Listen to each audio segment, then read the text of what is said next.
Kejaksaan Agung hari ini kembali memeriksa Menkominfo Joni G. Plate atas kasus pengadaan menara seluler 4G Bakti Kominfo.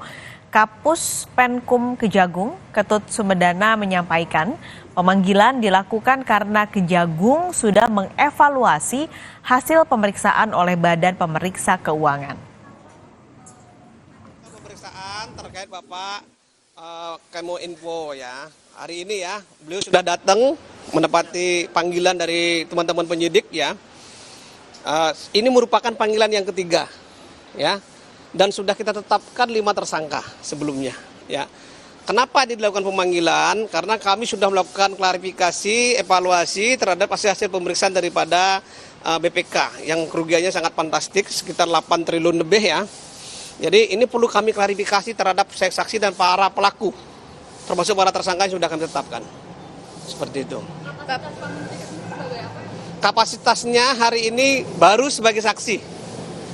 Apakah nanti ke depan seperti apa, kita lihat hasil pemeriksaan hari ini. Bapak untuk pemeriksaan yang telah menjadi Pak. Materi pemeriksaan sudah saya sampaikan bahwa materi pemeriksaan ini karena kita sudah mendapatkan hasil pemeriksaan dari LHP BPKP ya. Ini perlu diklarifikasi. Kenapa kerugiannya begitu besar sampai 8 triliun lebih.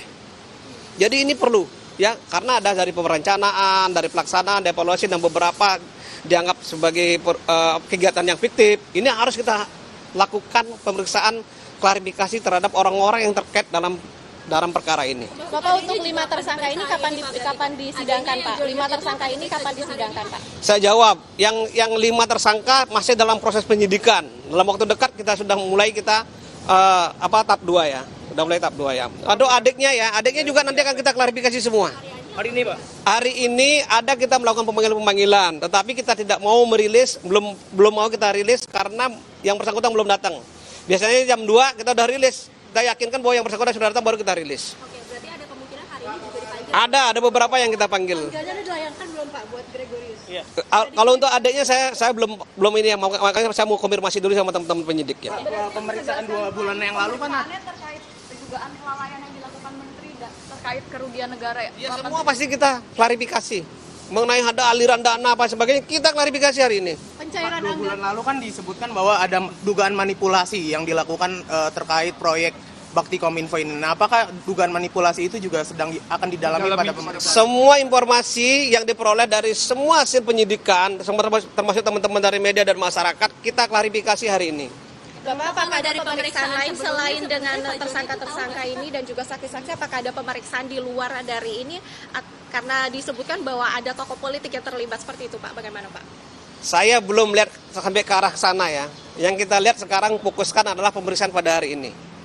Ya, kenapa yang bersangkutan kita panggil pada hari ini? Kemarin kita umumkan sama Jaksa Agung dan Kepala BPKP ya, hasil dari LHP teman-teman ahli BPKP. Yang itu kita sampaikan pada hari ini, klarifikasi. Kenapa kerugiannya segitu besar? Masyarakat juga kaget kan?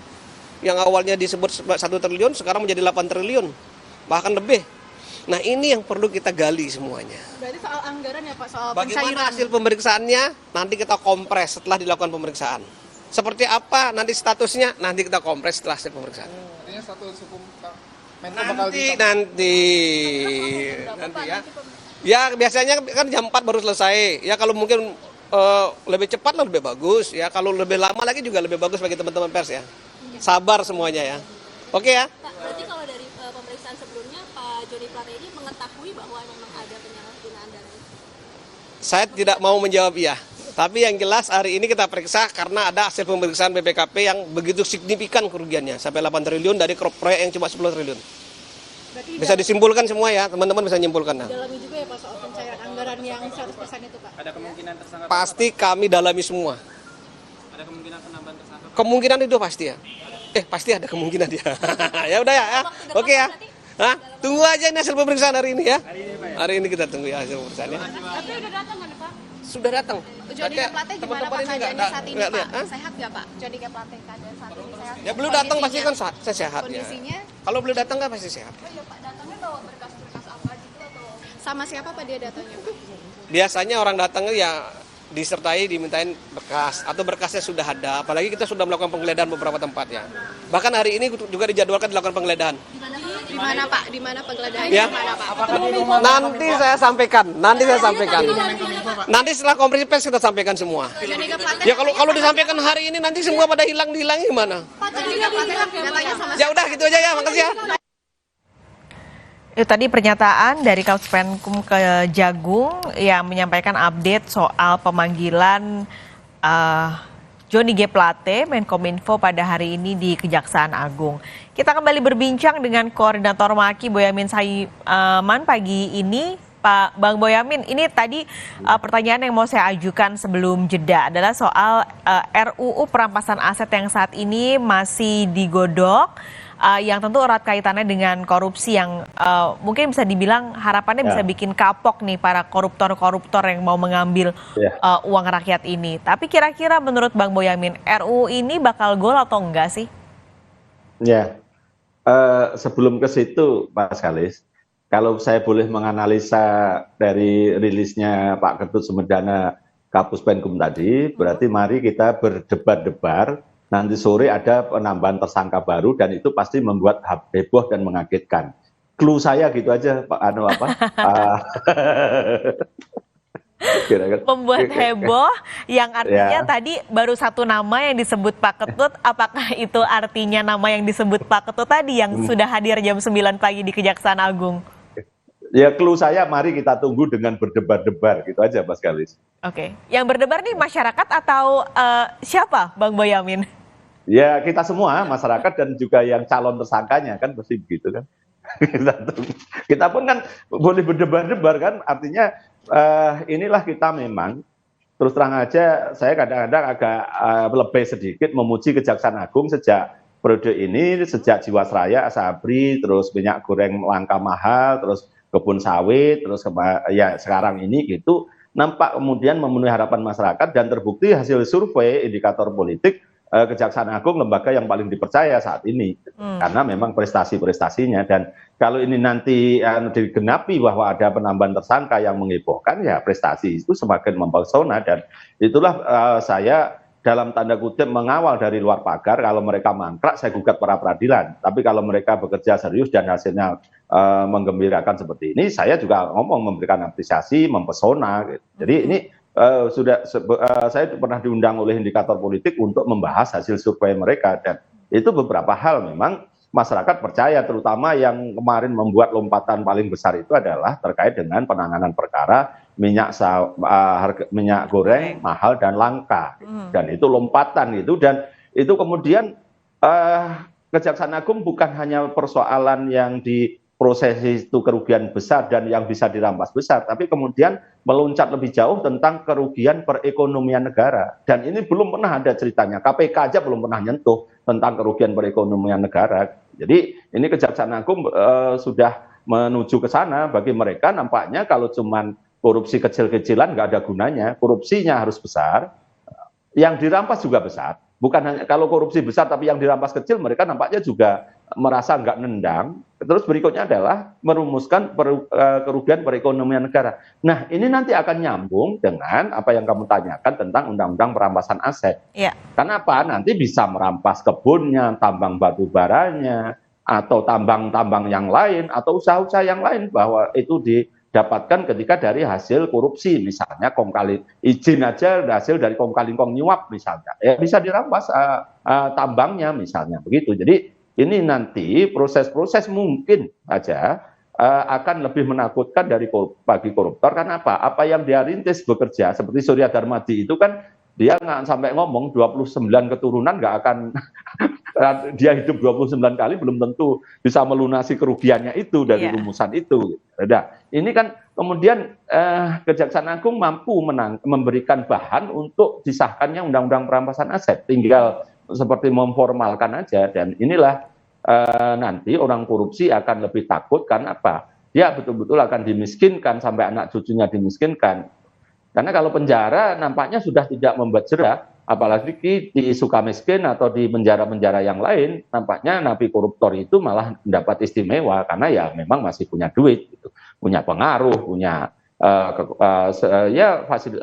pengaruh yang lain, dia bisa mendapatkan istimewa, bisa punya kamar tersendiri atau kamar hanya berdua, ada AC-nya, ada kasurnya, memegang handphone. Bullshit kalau dikatakan bahwa napi-napi koruptor itu tidak pegang handphone. Tiap hari mereka 24 jam pegang handphone kok. Jadi ini yang tidak menakutkan. Maka dengan undang-undang perampasan aset di dalamnya nanti kan juga ada ketentuan pembuktian terbalik, Pak sekali. Jadi selain sesuatu yang dirumuskan tidak perlu bahkan menunggu pidananya inkrah banding kasasi, sudah bisa dirampas sejak awal.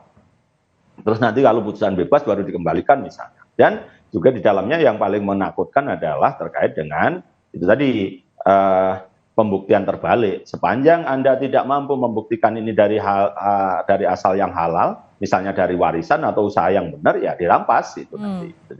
Jadi bisa menjangkau. Kalau kemarin-kemarin kan dalam beberapa kasus yang ditangani KPK terkait dengan beberapa kasus korupsi kan akhirnya yang diputus hakim adalah yang sejak korupsi terjadi dan diduga terkait dengan korupsi. Harta-harta sebelumnya yang sebenarnya juga tidak bisa dijelaskan asal-usulnya secara halal, tapi tidak bisa dirampas, dan itu nilainya besar. Nah, sekarang dengan undang-undang perampasan aset yang terkandung di dalamnya ketentuan pembuktian terbalik, maka ini akan membuat harapan rakyat dan bangsa ini melangkah lebih maju, negara ini akan tetap utuh karena nanti akan lebih adil dan lebih sejahtera. Gitu. Tapi kalau korupsi semakin merajalela kan negara ini bubar, Pak Selly. Nah, dengan sebenarnya ancaman-ancaman untuk para koruptor ini bisa miskin, nanti asetnya bisa diambil. Bang Boyamin melihat kira-kira RUU ini bakal lahir atau enggak di Indonesia? Nah, itu. Ini kalau bicara taruhan itu tetap 50-50 gitu. Tetap nggak bisa. Saya mengatakan ini 60% aja nggak berat. Karena memang menakutkan gitu. Dan masalahnya yang punya ketok palu itu kan DPR. Sementara DPR karena politisi banyak kepentingan. Ya. Meskipun dia bisa jadi tidak berkepentingan pribadi, tapi bisa aja orang sekitarnya atau partainya atau ya orang-orang yang harus dilindungi misalnya dari sisi itu karena teman-temannya gitu. Ya bisa aja banyak akan ada hambatan. Tapi saya masih tetap memberikan hitungan 50% itu potensi disahkan masih ada, karena mudah-mudahan teman-teman DPR itu terketuk hatinya. Karena apa? Saya selalu menyampaikan pada mereka, jangan dikira korban korupsi itu bukan termasuk Anda nantinya gitu. Karena bisa aja nanti Anda selesai dari DPR atau tetap masih DPR ketika anak Anda mau kuliah harus dengan biaya mahal karena korupsi, seperti kejadian Unila maupun di Universitas Udayana misalnya. Atau kalau mau nyari kerja harus nyuap, atau kalau biaya kesehatan mahal karena dikorupsi misalnya. Nah, itu yang mudah-mudahan lah terketuk hatinya teman-teman DPR untuk bersedia mengesahkan rancangan undang-undang. Tapi kalau tidak ya sepanjang ini kemauan baik Pak Jokowi, legasi ya kalau DPR berlarut-larut ya dibuat aja jadi perpu, peraturan pemerintah pengganti undang-undang. Toh meskipun nanti sebulan kemudian harus disahkan DPR, ketahuan DPR yang memang tidak ingin mengesahkan. Jadi seperti dipaksa, di fait accompli gitu loh. Nanti dan saya yakin kalau Pak Jokowi bersedia mengesahkan jadi perpu, peraturan pemerintah pengganti undang-undang, DPR mau tidak mau akan kemudian yes man lah, mudah-mudahan seperti itu. Karena ini nampak saya kira power Pak Jokowi masih bisa kita harapkan lah sepanjang beliau berkenan untuk jadikan ini kalau DPR berlarut, bertele-tele, ada kelihatan sinyalemen tidak mau mengesahkan ya diambil alih jadi perpu, sebagaimana perpu Corona, perpu Ciptaker, atau perpu-perpu terkait dengan pajak yang tahun 2017. Yang pajak teks amnesti segala macam aja dibuat perpu, apalagi ini RUU aset ini bisa lebih genting karena apa? Negara bisa bubar ke depannya kalau korupsi merajalela gitu. Jadi mestinya dengan urgensi ini Pak Presiden berkenan untuk menjadikan ini perpu kalau DPR tidak bisa diharapkan lagi. Gitu, Mas Khalid. Karena bola panasnya sekarang berarti di DPR nih untuk melihat apakah dia akan menggolkan atau tidak. Bang Boyamin, kita jeda dulu sejenak, saat lagi kita akan ngobrol-ngobrol lagi masih seputar RUU perampasan aset yang tentunya masih banyak yang akan kita bahas. Tapi jangan kemana-mana, saudara, Breaking News Kompas TV segera kembali. Oke.